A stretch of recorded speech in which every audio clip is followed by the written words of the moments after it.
Okay, it is 12:15, so we will go ahead and get started.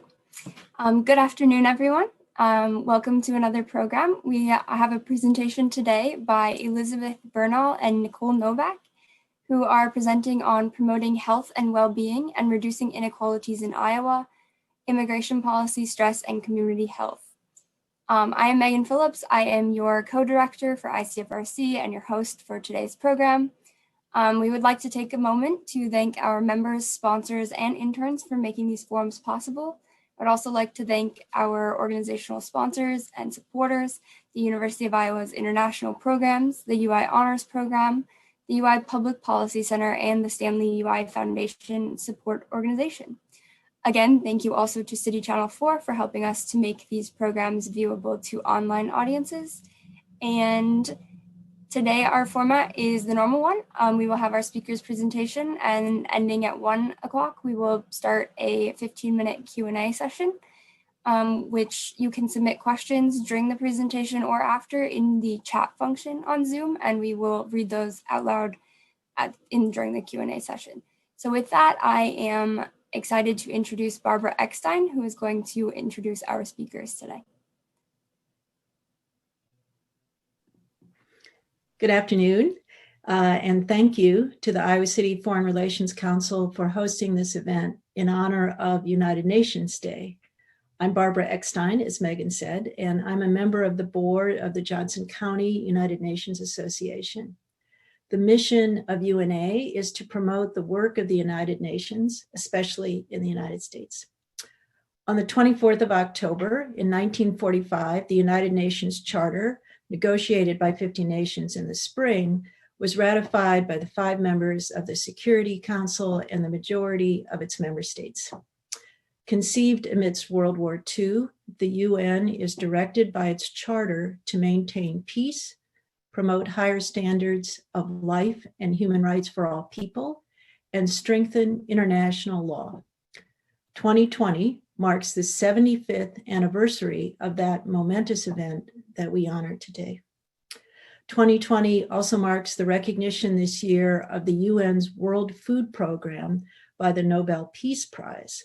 The Nobel Committee specifically recognized the World Food Program for its efforts to combat hunger, for its contributions for bettering conditions for peace in conflict-affected areas, and for acting as a driving force in efforts to prevent the use of hunger as a weapon of war and conflict.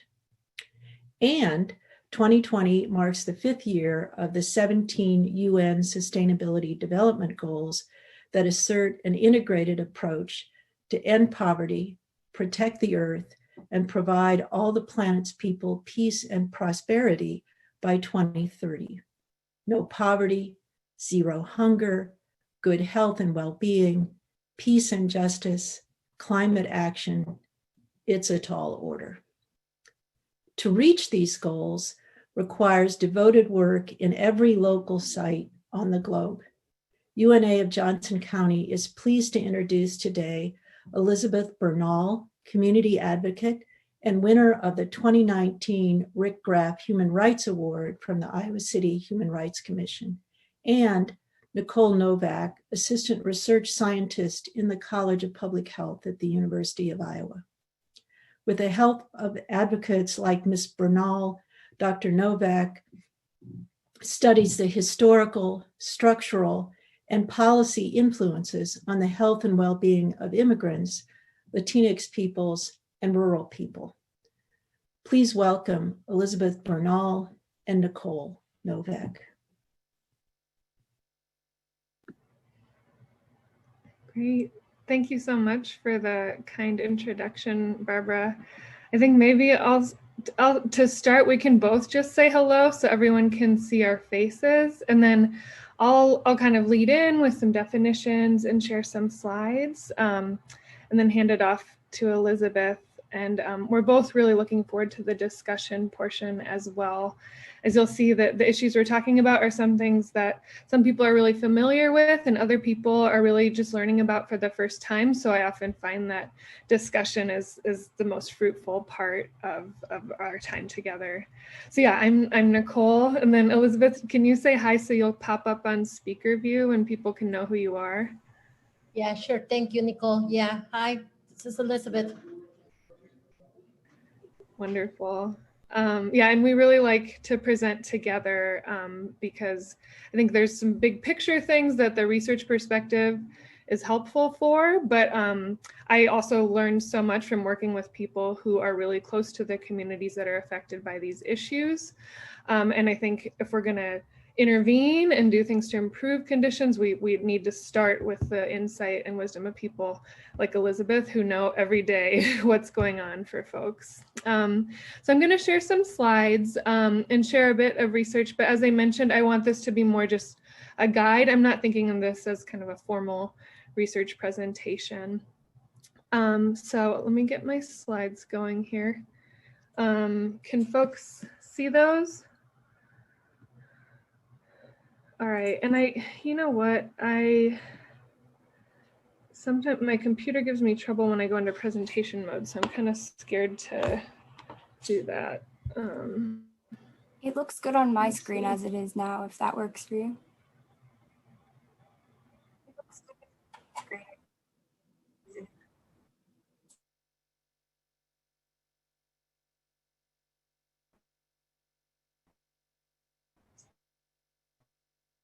Okay. That's great. All right. So yeah, the stress and community health, and we're going to talk in Iowa, and then also steps that health for communities. So let me move on to the next slide.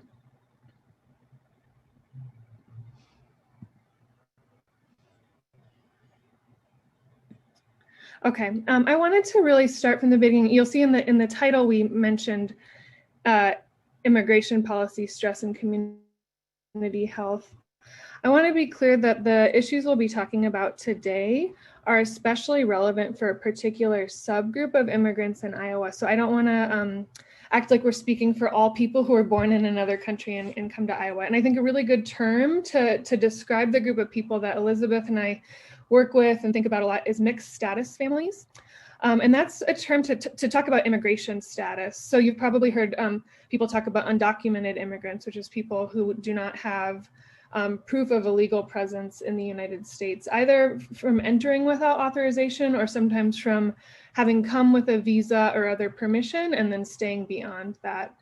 Sometimes you'll hear people use the word illegal to describe a person with that immigration status, and that's something I'd just like to educate everyone from the beginning. That's not a really accurate term in that there's not a particular statute that someone is necessarily violating, and then also it's a very dehumanizing term. So I'd encourage people to think about terms like undocumented, which describes just having the lack of documents, or unauthorized, which is a little more neutral. But you know, when we talk about people who are in that situation, who don't have proof of their legal presence in the US, they don't just exist alone or in a world with other people who have that exact same situation. What's far more common is that that person, even in their own family and their own household, and definitely in their neighborhood, is existing with folks who are US born citizens, people who have visas of various forms, people who might have DACA, which is a form of protection from deportation for people who arrived in the US at young ages. And I really prefer to talk about that term mixed status because it helps us think about people not just as individuals with a particular status, but people who are connected to other people. So we're going to talk about some of our immigration policies that affect people who are unauthorized, but what Elizabeth and I talk about all the time is that those policies end up overflowing and affecting lots of other people who are not the target of that policy. So for children of undocumented immigrants would be a great example, but also other people who are at other points in their immigration process and are connected to that person, support them, and of course, just care about them. And I really appreciate that we're getting to speak on United Nations Day. And I think one of the things I appreciate about the United Nations is the human rights approach, which is something I also really value in public health. So, sometimes when we talk about public health policies, there's a lot of entitlements. We'll get to this a little more later, that apply specifically to people who are citizens. But from a public health perspective, the population is everyone who is there. I think infectious disease outbreaks are a really key example of a pathogen does not care what your legal status is. And so for that reason, practical reasons, as well as just ethical and moral reasons and commitments to the rights of all people, we're going to be thinking about the value, dignity, and contributions of every person who's in our community. So I'll use this term mixed status, and I think it's a good concept for everyone to learn about as we think about how immigration policies end up affecting our communities. A lot of what we'll talk about today is specifically immigration enforcement. So that's a subsection of immigration policies. Immigration policies more broadly can talk about, who is authorized to be in the United States under what circumstances, for example, coming for a work purpose, coming as a student, coming to be reunited with family.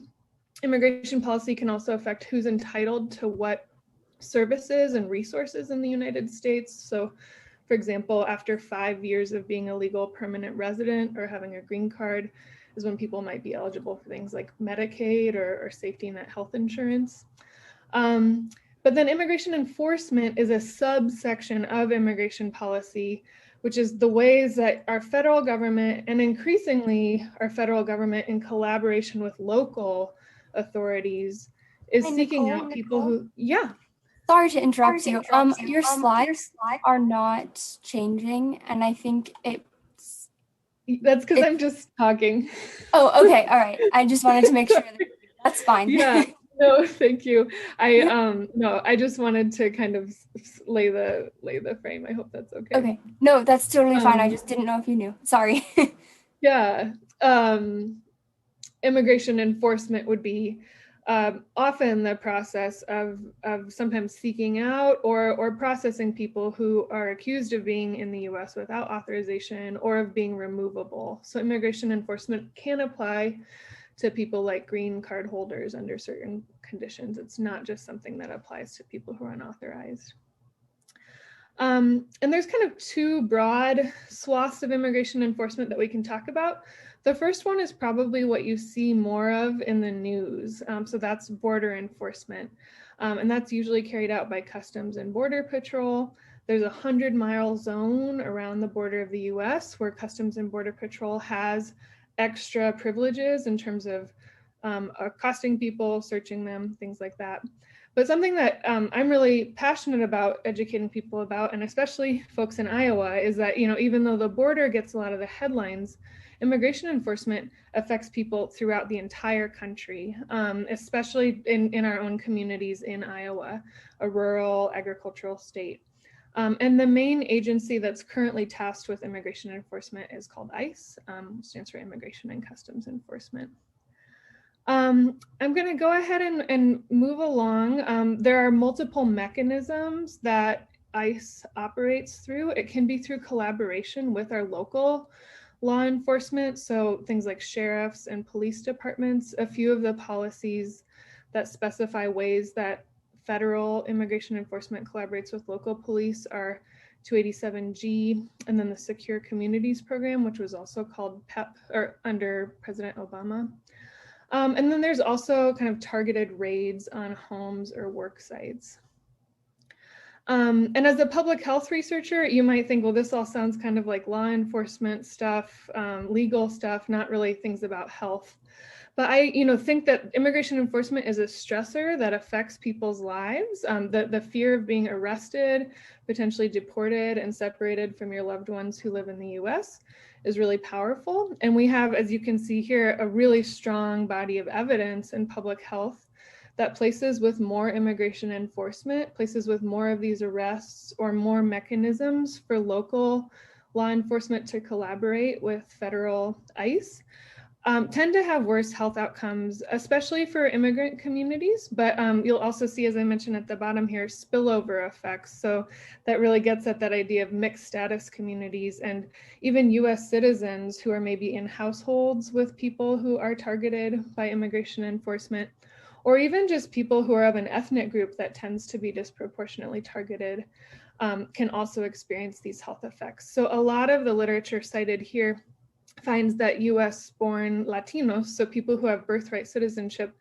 but are Latino, can have health effects if they live in a place that has higher levels of immigration enforcement. And that's not to say Latinos are the only group affected by immigration enforcement, but it is a very powerful narrative, and sometimes racial profiling is used, and this is something that affects Latinos in particular, in addition to other groups that are targeted by immigration enforcement. I want to bring it kind of here to Iowa now, because I think this is all sort of abstract, and there's been headlines even this week about things that have happened at the border, which are really important to pay attention to. But Iowa is actually its own really unique context for immigration enforcement.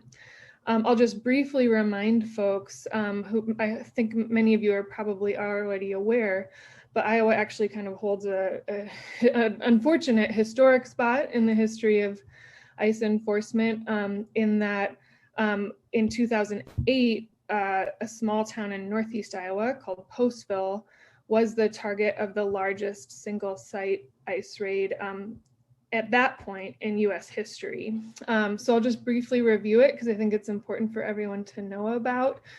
So this is where Postville is, way up in the northeastmost county in Iowa.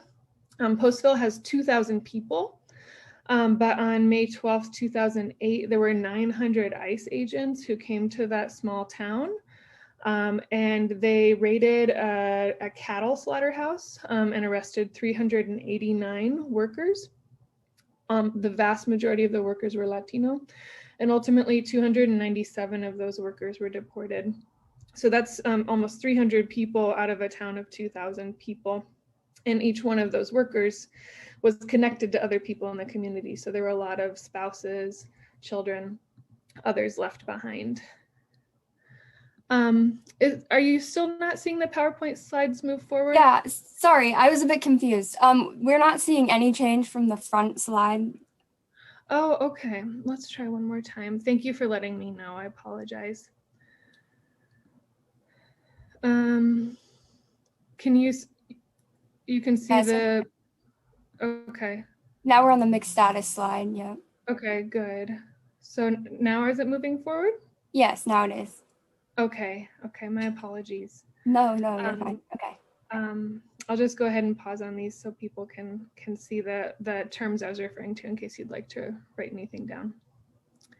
And then these are the studies I was mentioning. I'm happy to share the list of these with the organizers if you want to send them out to folks who have registered or something like that. I apologize that it wasn't on this while I was showing those. Yeah, that would be great. And anyone who's listening who wants that information can contact us at our email address, and we can get you in touch with Nicole. Okay, that sounds like a good plan. Let's do that. Okay. So this is Postville, and then this is the map I was showing with the information about it in 2008 being the largest ICE raid in US history. And just again, to make this a little more real, because it may still kind of sound abstract, the raid in Postville was really horrific in a lot of ways, but there's also ways it's really typical of ICE enforcement and how it happens throughout the US. So I want to show it to you both as a story from Iowa, but also kind of as an illustration of how these things can be carried out. So people in the town first became aware that there was a raid happening because of this helicopter circling. I've gone on to study worksite ICE raids that took place more recently in 2018, and all 6 of the towns I visited, people talked about the helicopter being their first sign that something was happening. And this is a military grade helicopter. So this is a civilian version of a Black Hawk helicopter. And that is something that is increasingly typical of ICE enforcement. It's highly militarized operation. All the officers are armed. They're all wearing bulletproof vests, etc. The threat of violence is part of how they carry out what they do. The workers were, but according to eyewitness accounts, lined up by ethnicity, and then the workers who they thought looked Latino or Hispanic were asked to show their papers. That's something that was done in Postville and is also typical of ICE enforcement. There's a lot of reports of people using racial profiling to identify who they think might be unauthorized. And the thing that is really consistent, unfortunately, Elizabeth and I both know this from things that have happened more recently, is just the amount of fear and distress that immediately kind of pervades families and communities after something like this happens. So these are families trying to understand what happened in the wake of this raid.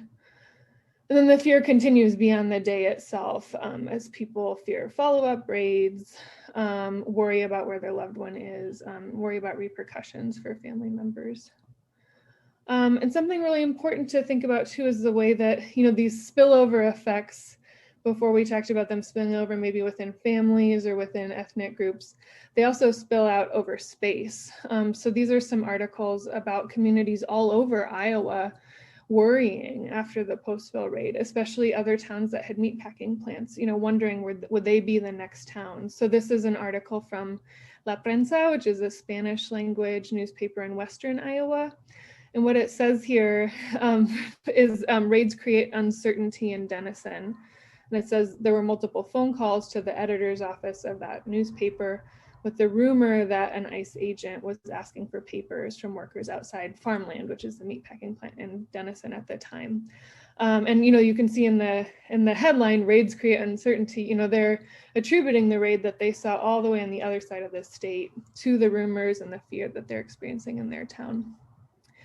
And when people see those things happen, they identify with it, and it relates to their own understanding of their relationship to their country and also the risk that they're facing. So this headline is "No somos animales," we are not animals. And this is actually writers from Western Iowa talking about the mistreatment of the workers in Postville. They were housed in a cattle fairgrounds while they were going through their court proceedings, which was a very dehumanizing part of that process. There's a lot more we could say about Postville and its impacts throughout Iowa. As a public health researcher, I was really interested in its implications for health. And so this is a paper that I published as I was finishing my PhD. And what I did is I worked with Arlene Geronimus, who is one of my advisors, and another colleague, Aresha Martinez Cardoso. And we thought about the ways that something like the Postville raid, something that's stressful, might affect birth outcomes in Iowa. So that's the health of infants who are born after the event. We already know from other research that things like earthquakes or really violent events, mass violence, 9/11 is an example.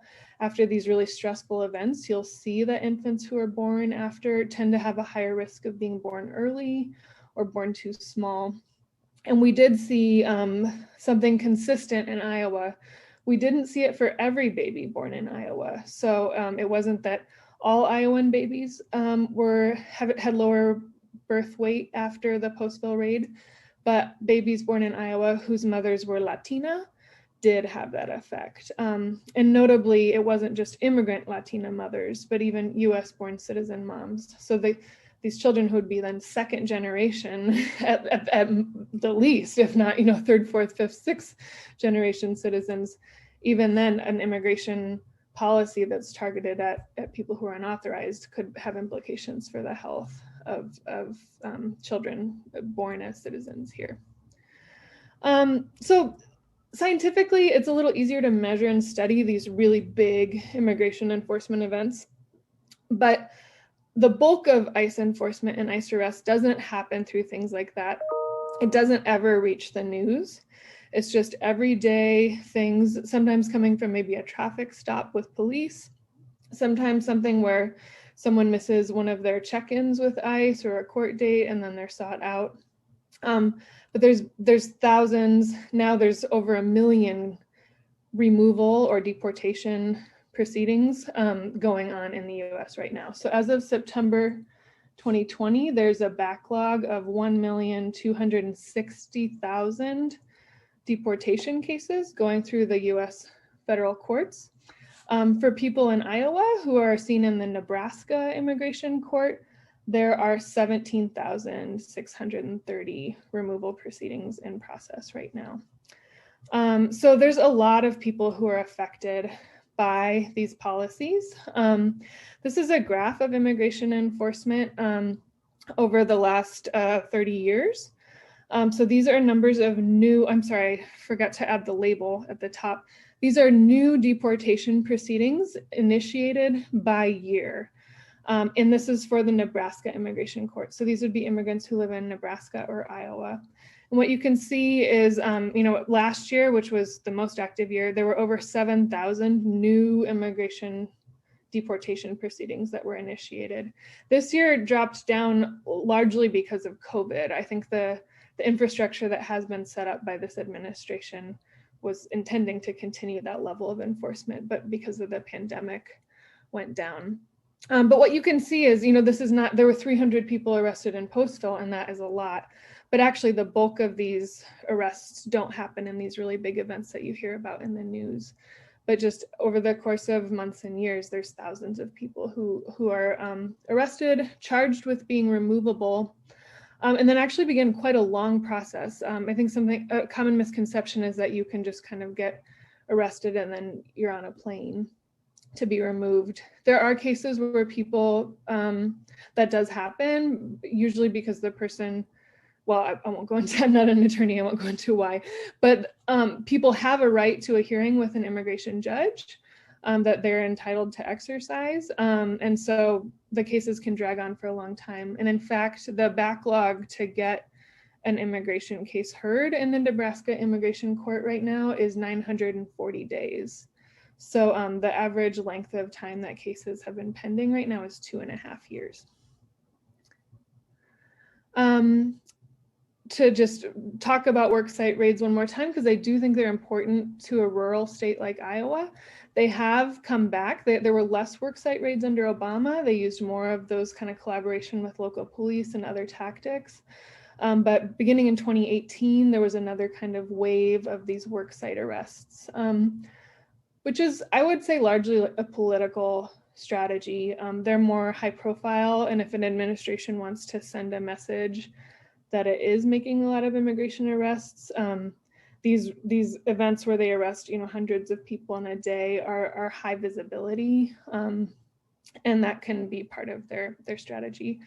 It's not on this graph, but there actually was a large worksite raid in Iowa in May of 2018 in Mount Pleasant. So for most of you in Johnson County, just 1 hour south in Mount Pleasant, there were 32 men arrested at a precast concrete facility. And then one other piece of this whole set of policies that matters for people's health and well-being that I wanted to comment on is immigration detention.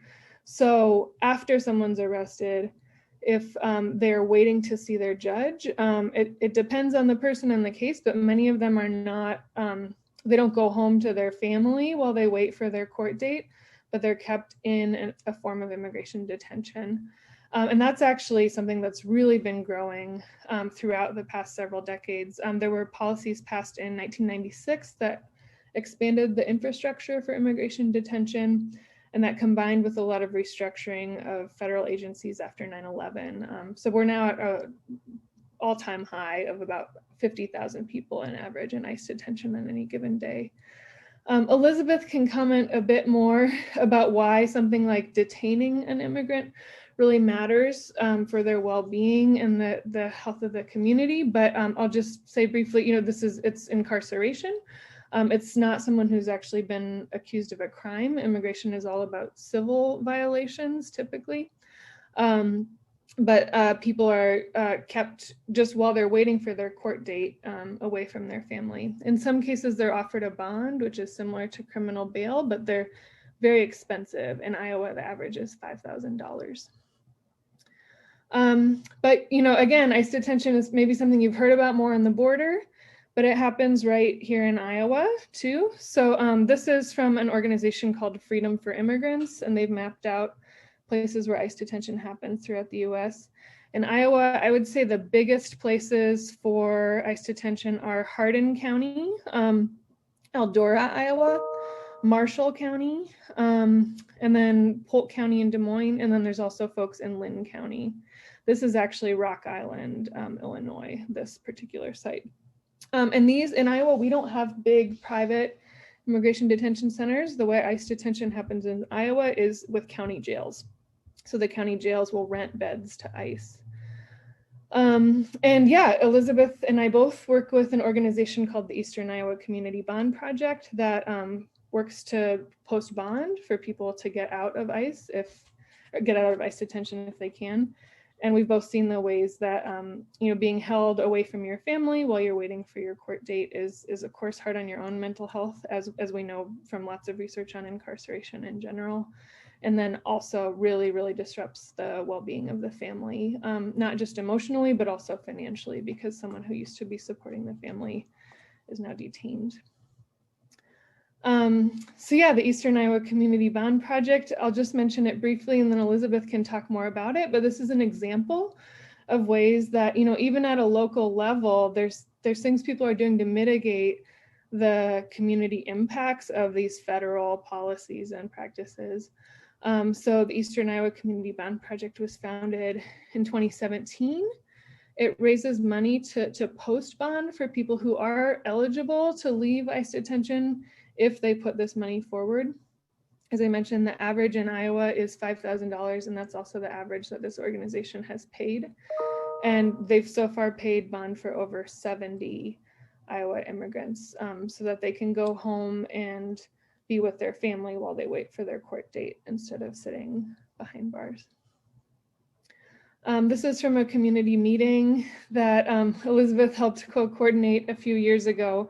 Many of the families who have been part of this project joined. They had the option to not show their face for this photo, and a few people you'll see are holding their butterfly in front of their face, but everyone else wanted to be shown as part of the community that has been supported by this project. I'm going to talk a little bit about impacts of COVID and the policies that affect that, but I just wanted to acknowledge all the work I've shared so far is not something I do alone. I work with really, really great teams at the University of Iowa as well as at the University of Michigan. And so I just wanted to make sure I acknowledge them and then also acknowledge the funders that have supported a lot of the work I've been sharing. And then I just wanted to comment briefly about COVID-19 and the ways that immigration policies have shaped the impact of COVID-19 for these mixed status communities that we're talking about. So I think a lot of people have heard about some of the places COVID outbreaks happened, places like meatpacking plants. The other thing that really, really has trickled down to affect people is that mixed status families are often not eligible for the relief that was put into place for COVID. So that includes things like the stimulus checks. If you had an unauthorized person in your household, even if you were a US citizen, you were not eligible for the stimulus check. And then there's other kinds of supports that individual people aren't eligible for if they're not authorized. And unfortunately, this has set up kind of a double whammy because a lot of the industries that adult workers in mixed status families were working in were affected by the pandemic, things like restaurants or other service industries. And so people might have both lost income and then not had access to the same relief that other folks had. One set of policies I wanted to mention that really shapes this is the public charge rule. I don't want to go on too long because I want to leave time for Elizabeth. But for those who don't know, the public charge rule was something that was threatened on and off for several years. It was implemented earlier this year, really right before the pandemic broke, unfortunately. And what it says is that using some government services could affect immigration cases for people who are seeking to become legal permanent residents or get a green card through their family member. It's a very complicated rule. You need an immigration attorney to really understand service by service what you can and can't access. It doesn't apply to all immigrants, but that kind of doesn't matter in terms of the impact because what it did for sure was provoke a ton of fear and confusion in communities. And I know I've encountered this and I'm sure Elizabeth does all the time. The result is that there's a lot of fear of accessing any kind of support and a lot of mistrust. So that's really been a really, really sad kind of layer of this is a time when people need a lot of support, is a time when they're also really afraid to access it. So I'm going to go ahead. I'll put my email address in the chat to take, to be in touch if anyone wants. But I want to make sure I hand it over to Elizabeth to talk about all the really beautiful things people are doing to try to make things less harmful for these communities. Thank you, Nicole. Thank you, everyone, for having us today. It's great to see. I know it's a hard time this month and this time, so for everyone, but sometimes it's really for more than, we are in the same boat, different rivers. So I like to use that one too, it's really powerful for some people. So as Nicole saying, the BOMB project started because the fear of immigration attacks to the Iowa community BOMB, to the Iowa immigration community. So that's what happened in we have the election day. We, community gets a lot of fear. So we are starting getting what we are going to do, and they asking to each other what we are going to do. So we found a place, a safe place that they feel like us welcome immigrants. So we start getting together. We have the BOMB project going, an idea. It was a really good project because some families, they live by paycheck. And when that happens, it's just, you don't have anything to save. You cannot even save because sometimes you don't have even enough for being through the month. So as asking people around, they say that what you guys need, and I said we need something to pay the bond, because most families, they got the bond and it's 10, 7,000, 5,000, and they have to sell everything they have in hand. So that's pretty sad for families that they have to struggle. The stress start getting higher because they have to navigate it some to other way with the kids and the schools, and they don't want to ask for any help because they really, the fear it's in there. So that's really stress for them even to look it up outside and say, hey, I need help. They are not going to do that because they know that it's somebody by attention, they can be in trouble, they can call ICE. So in here in Iowa City, we see a couple of times, and personal thing that I do, I try to help the immigrant community as much as we can because I was having those struggles too. So we have attacks from ICE officer in Iowa City. When sometimes we receive a call, ICE is outside of my house, what I can do. So we kind of follow about, like, you can do a lot of things, but just be sure to open the door and say who I call. I need to pick it up my kids. I don't know what to do. So the stress level can be really high when you get onto that you have to be inside in the house with no going what is going to happen. So, and the students, it's also a really hard stress for the students because they have to wonder what it's going to happen. If my dad can go back home and my parents is probably not going to be there.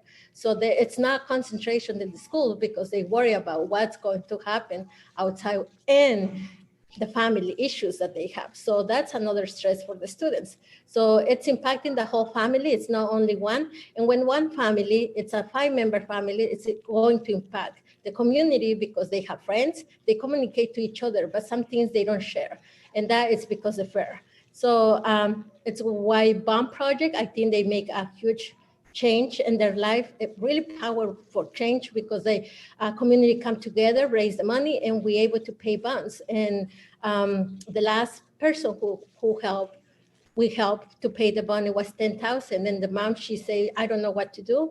The kids are crying and we don't know, we lost, we don't understand anything. And you can see the face of this woman, it's really frustrated because she don't have any idea how to do it. She don't know where to go. So she come to me and she said, I need some help and I trust that you can help us. So it's sometimes really, really stressful for the family.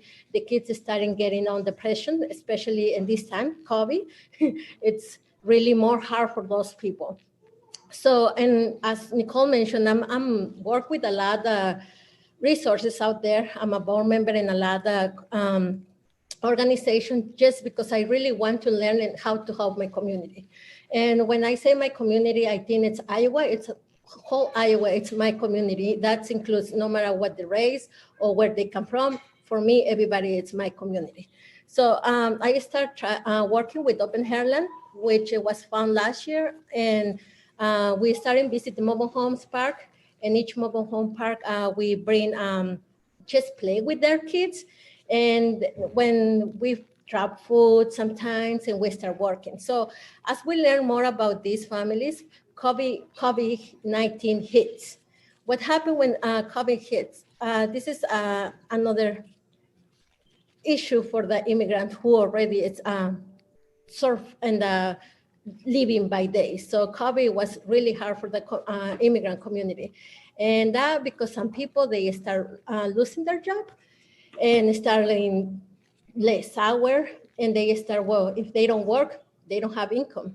And if they don't have income, they can be lost everything that they have and they work for. So we come up with a great idea that just bring some food and we go to visit to each mobile home. And sometimes people, they don't go out, and not because they don't want, it's because sometimes we have officer watching outside of the mobile homes who's going out, running the license plates, and maybe they can be stopped by it says police, but it's not police, it's I officers. So it's tricky for the immigrant community to be watching all the time around surrounds to make sure they are safe. And it's not only by them, it's with the kids too. So that's kind of like why we decide to visit each mobile home, go to them so they can feel that are welcome in this community, and it's safe for them to trust people around and neighbors. So that's how we work. So the majority of these families where we're working with the more a Latino population, but we work with everyone with Open Heartland. So as we go do school supplies, so as we work moving forward, we found out that some families, they don't have money for pay rent. So we start collecting donations to pay, helping them to pay rent. And that because that's, they are not receiving any government support for the facing this challenge time. So, and it's like Nicole say, it's a really mix in the family. Some they can be a citizen, some they can be no papers or no any legal status, some it be permanent work. So it's really challenging to go for ask for help when you're supposed to be not asking for help because your legal status. So that's not a crime. I think that's kind of like unfair, can bring a challenge for the families. But as we learn, it's really uncertain times. So we visit them and they're happy. We have the connection with the families. They trust to us, which is really nice to having those families trust to somebody and make them feel welcome and safe. And so we was close to back to the school time, and they making decision about, I need to go back to work or I need to stay home stay with my kids. So we have technology issues, we have language barrier, we have a lot on their hands that they have to look it up. It's not only if we have enough resources for a babysitter. It's a lot that pile up in one thing, like your language, the technology. Some parents, they don't know how to read or write. Some parents, they don't know how to use a computer. So it's a challenge. And try to help the kids to be on task, on time. It's really hard. No matter how do you try, even the stress, like if you miss a day of work, it's gonna be probably a bill to pay something. It's gonna go to cover something. So it's time that they have to decide those things. But it's really stress under those families. And so we decide to open a place for people, we can support the families, the students and parents. How we support, we bring the internet so they can have connection and they can be here. And we will tell and teach the parent how to navigate the computer, how to use the computer. Some people, they are really happy that they can do, and it's really less stress for the parent. You can see the first day and when they leave, it's a huge change. And some parents, they learn how to check the activities to make sure the kids, they are in time on class, how to open a calendar. The first day was a mess. Everybody was confused. We have volunteers that they help them, which is really great because it's high school students helping elementary school. So it's really nice. And on Saturday, we start open for the kids who struggle in high school. So university students helping high school. So it's kind of like a change, going in there, like helping to each other. And I think that's what we try to do, helping the community who is more vulnerable to struggle during this time. And so right now, the online learning, it's really challenge for everyone, but for these people who already have a lot of struggle, it's really a lot. And believe it or not, on this time, we still have to pay the bond because we have people that get unfortunately detained for ICE and they have to pay. So if they lose a job, they don't have not even for paying rent. And plus we have to figure out $10,000 for have all a person or a member family here together. It's really hard. So that's kind of like how we thinking, like all organizations are really important to each other because we're supposed to be sharing and helping to each other. And organization, they have to do the same thing. So it's as people, we're learning more about these families. You can feel the stress that they have. And some they say, I think, I don't know if I'm going to make it to this week. And if you ask how, and they just only want to talk, and it's have a really safe place. And I think they feel the relief. But it's really, really challenge for these people to be in the community when on certain time, anytime, if the police stop you, you don't doing anything criminal, just to stop, you can be ended up in the ICE detention, which is cost money, which is they need a lawyer, they need to pay immigration fees, they need the bond pay. So it's a lot, the pay stuff, which is not on your accountability. So even if you have a job, sometimes it's not enough. You have to decide, I go to eat this week or just pay a lawyer so I can have my family member here with me together. So that's a really tough choice that parents, they have to deal right now. So just be aware around you. If you have neighbors, I really reach people and tell them all the time, just even ask, how are you? How you doing? Anything that I can do? It's helping a lot in the community, especially in Iowa, because we think it's only in the border, but in Iowa, it's a lot happen too. Thank you so much. Okay, fantastic. Thank you so much to both of you. We will move on to questions now.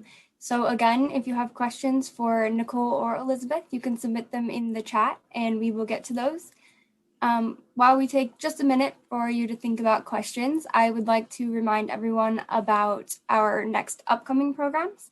So on October 28th, we have a program with Nick Grossman. He is a professor of political science at the University of Illinois, and he is going to be speaking to us on Russian electoral influence and the 21st century information warfare.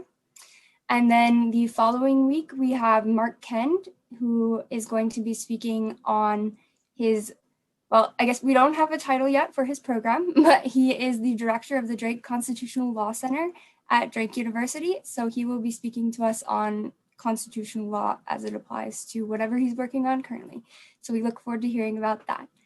All right, so now we can move into questions. I haven't seen any specifically questions yet, but I have seen a lot of comments popping up. I was wondering if Nicole or Elizabeth, if you would want to comment at all on any of these comments about some more regional, what's going on in Iowa specifically. Yeah, Elizabeth, I'll share some of the comments that I think you might have some insight into. They're from Sally Hartman about detention in Iowa, and I think Sally raised some really good points. So Sally talked about how there's little oversight of detention facilities in Iowa. I would agree with you, Sally. There's a lot of problems with oversight of ICE detention in general. There's an organization Sally mentions called Iowans for Immigrant Freedom, and they do visitations at Hardin County Jail in Aladora, and she said that this group has uncovered questionable medical care, poor food, inability to communicate with lawyers and family. Elizabeth is nodding vigorously. Unfortunately, you're absolutely right, Sally, and I'm so glad you're raising this. And then Sally also says further down the line, only Hardin County and Lynn County have rosters that indicate ICE is holding people in detention. So those are, you can go online for those two detention sites and actually see who's being held. But for Polk and Marshalltown jails, there's no way to know who they're holding. So that's kind of part of the oversight issue. And then Sally refers to, she says, we have no way to find out how women detained by ICE are faring. This is problematic in light of what ICE has done to women in other states. So I can just comment briefly on this. There's a long track record of especially sexual and reproductive health abuses in ICE detention. For many years, there's been definitely inadequate care, definitely allegations of assault and abuse, and then especially a lot of mistreatment of pregnant women who are in immigration detention. And then most recently, there was a formally filed federal whistleblower complaint about hysterectomies performed without consent, without appropriate consent on women who were held in a county ICE detention, or no, it was a privately owned ICE detention center in Georgia. So there's still investigations going on into that. So yeah, I think that's a great point you raised, Sally. And Elizabeth, I know you're in touch with a lot of folks, you're involved with Islands for Immigrant Freedom too. So if you want to comment on things you have all learned about what it's like for folks. Yeah, and Sally, I agree. Thank you for reminding me. I'm like I say, I try sometimes work with Sally to before we do visitation after the COVID, we don't have that, and that means like we don't know what's happening inside of the jail. So that's kind of like aware to Sally found a way to go inside again and send a letter. So we found out a person who's actually need healthy, his wasn't a healthy issue. So it was really nice to have and write some letters to the people who in jail, so they have something to read or something to have on that day, which sometimes they don't have any communication at all with nobody. Yeah. Yes, okay, so yeah, that's a great initiative. So I'm seeing another question. Can you say more about specific health impacts of stress as a person in mixed status, referring to blood pressure, heart failure, etc.? Yeah, that's a great question, Barbara. Yeah, so we know a lot from research in human populations in general about the health impacts of stress, and they're really, really wide ranging. So when I'm talking about stress, I'm talking about this kind of psychosocial stress. So things that Elizabeth has described really well, that anxiety about how you're going to get by, or maybe anticipatory stress too, this fear that as you go around your community, you might encounter a threat, whether that threat is perhaps someone who might arrest you or even just a racist encounter, the anticipation of encounters that would be stressful. We know that those affect our hormones. So one of the most kind of famous stress hormones is cortisol. There's a whole system of hormones that activate to help us respond to stressors. And that's generally a good thing. Like Elizabeth and I both probably have elevated cortisol right now because that's something that helps us mobilize our body's response. It helps us get blood to the parts of our body that we need. Maybe if we need to use our muscles, it probably takes some of our body's energy away from like digestion or reproduction, things that it can sacrifice in the short term. But if you're chronically activating that stress response, it can take a toll on your body over time, because then your body also has to release another cascade of hormones to re-equilibrate everything. So that's one example. There's also impacts on inflammation, which can be related to a lot of long-term chronic diseases. And then there's really good evidence, of course, that stress has implications for mental health. So things like anxiety and depression. I'm actually I don't think we need to do specific research on the bodies of undocumented people to prove that these things affect their bodies specifically. I think they have enough going on in their life that I don't really want to be going and taking blood samples and interfering with people in that way. But I think we know enough about how stress affects people's bodies in general that we can infer a lot. With that said, there is some research out there with studies that were already going on, or people who had long lasting relationships. A good example is a group out in the Salinas Valley in California that has been studying actually pesticide exposure with agricultural workers for a long time. And they did do some actual like biological studies that are published, and found that a lot of those what we'd call like subclinical markers of stress and of cardiovascular risk, for example, are elevated in people who have more fear about deportation for themselves or their family members. So I know they mentioned higher blood pressure for sure, and I'd have to go back to the original paper to find more, but they did find that people who were experiencing more of that anxiety around deportation had those like measurable health impacts. And then I also, birth outcomes are something that's just measured through our birth certificate data. So you don't have to interfere with people's lives to collect that. And it's a really powerful marker of the health of a population.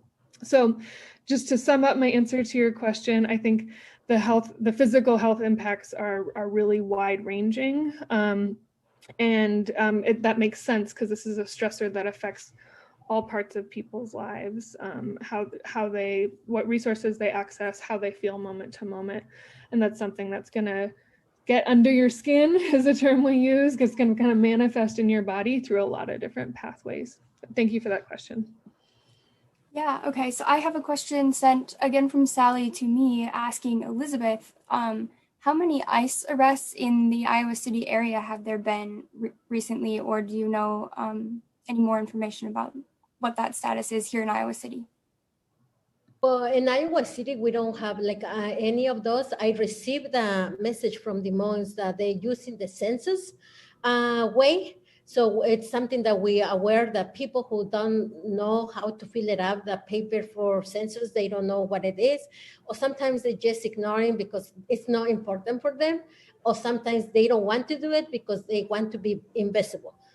That's for the first. So we got I get some information from Des Moines that they're using that tactic. ICE officer, they go to knock the door and try to get people open the door that way because they say it's census, but it's actually no. So it's been arrested like 20 people in Des Moines, but I didn't hear anything in Iowa City. We tried to aware we work with the BOMB project to come up with ideas, and I talk a lot with the community to make sure it's not happen here too. And if they happen, can let us know to make sure that they can reach out somebody in here in the community so we be aware and we can patrol the mobile homes to make sure they are safe.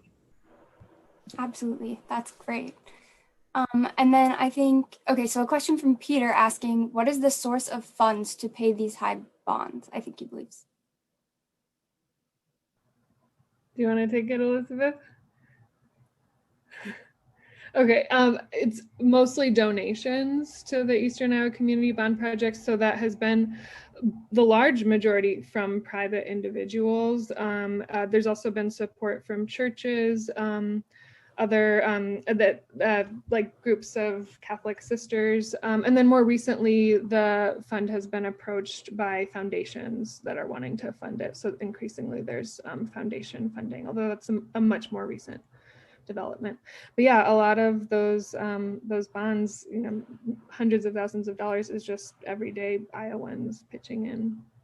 That's amazing, yeah. And Nicole did put in the chat an address where you can send donations to. And I will have that information as well. So for those of you who can't access the chat, you can always email us at ICFRC@icfrc.org, and I would be happy to send you that information as well. So one other great question is, so we have a lot of students involved both in our programs and as interns at ICFRC. So not just for students, but especially for them. What are the volunteer opportunities here in the Iowa City area for people who would like to help with these issues?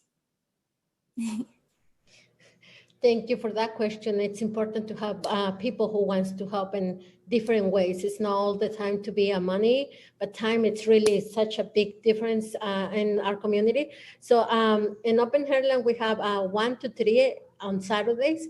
We open the place by State Plaza, Highway 6 is where it's our location. I opened 1 to 3 specific for high schoolers. So we limit the people inside. It's a huge space, but we limit the people. And some students, they do by Zoom, so they can help to the students. So Saturday, I think, is the only day that we can have people to volunteer. So we're receiving a lot of donation too, for we give, if families say, I need a bed, we just publish an open herald on Facebook, like if anybody will to donate a bed, and they just say, hey, I have 1, 2, and we found a place to put it. So any furniture that they don't use, or clothing, gentle use clothing and items, we take most everything, and so people we have kind of like a small room that we call La Tienda, which is like a shopping place. So people just coming in and grab the stuff. So we found a family who was living in a garage, and she moved to the mobile home, and she doesn't have any items. So she came here and kind of like found everything: pots, pans, plates, cups. So she doesn't have to waste put money. Even if she goes to Goodwill, she has money. So in this time, she say it's really hard. I can even found a job. So people, we don't take names or anything. We should just walking in, come through the shopping, and that's it, and living and with all the stuff that they need. Great. I also wanted to ask if you guys partner at all with IC Compassion, who does some work with immigrants and refugees here in Iowa City. Yeah, I sometimes with COVID, I didn't really went there, but I in the past I've been working with them. Also in the roundtable and IC Compassion that they do one time a month, I involved with them and I work. And last week we have a person to come to check the place because they're interested to open a nest, how we call for refugees in IC Compassion. So that's great. really great to having them too. Yeah, excellent. Okay. Well, if anyone has any questions that we didn't get answered, you can send them to our email and we will get them forwarded to Elizabeth or Nicole for you. So with that, I'm going to go ahead and wrap things up here today. So once again, a huge thank you to both of you for presenting today. It was very interesting and very timely material. And just again, a thank you to our sponsors and our members and interns for helping to make these programs possible. And Elizabeth and Nicole, we are excited to present you with our very coveted ICFRC coffee mug, which we will have to mail to you since it's COVID, but you will be receiving one. So yeah, a big thank you to everyone again. And with that, we're adjourned. So thank you.